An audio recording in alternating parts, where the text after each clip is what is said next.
What happened po? And yung magbalik po ba, gagawin din nila ng sariling rendition? Yes, actually maglalabas kami ng revival album ng ibang Cara Lily songs na sinulat ko. Also Dianella, may sinulat din ako song kay Dianella.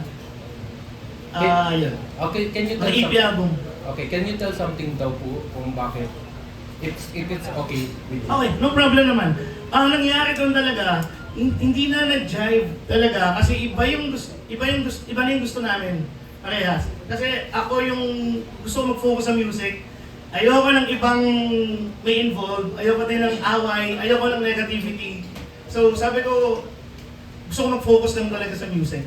And sobrang sakit sa akin kasi ako din nag-build nung nawala si Kia nun, ako din nag-build sa buong banda. And ako din yung naghanap ng investor for everyone para makabangon ulit. Pero yeah, umalis na lang din ako pagtanggal. Ayoko na ng away. Pero they have a new drummer right now. Yes, yung drama nila is ako din ang pasok sa Lily, which is si Ezra. Ako din, parang minimentoran ko din siya dati, like sila Evo. So halos doon na siya nakatira sa bahay. Okay naman ako kasi sa totoo lang, masaya ako kasi nakatulong ako sa family nila. Kumbaga, kumikita na rin sila and it's okay. Masyadong maliit ang music industry para maghanap ng kaaway.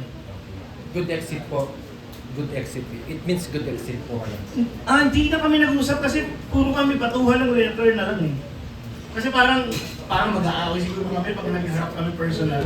And ayun, parang letter na lang din. May last question na lang po. Sa inyo na rin po. Kasi lately, gaya nga po ng binanggit in connection with what you say, meron kasing lumabas po, nag-viral pa nga di ba? About this royalty, something na about sa song. Para na rin po sa kabatiran ng bagong band po na na-form. Paano po ba yung usapin sa ganyan at bakit po may nagkakaroon ng hindi pagkakaunawaan in connection with that po? Okay, kasi nagtayo din ako ng label, so naging artist din ako, so siguro kaya kong bumalance dito. Okay, dito natin siya tingnan. As a label, may mga gastusin talaga yung mga label na malaki din.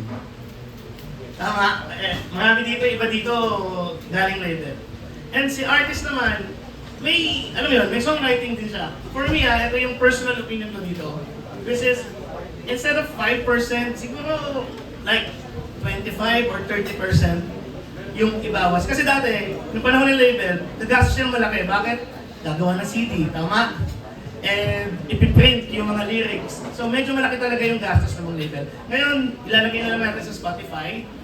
I don't know kasi hindi ko alam yung operational cost ng mga label. Ang alam ko lang is yung sa label ko. So yun lang for me, yung personal opinion ko. Siguro magbawas ng konti. And I understand na mataas din yung operational cost ng mga labels. Okay.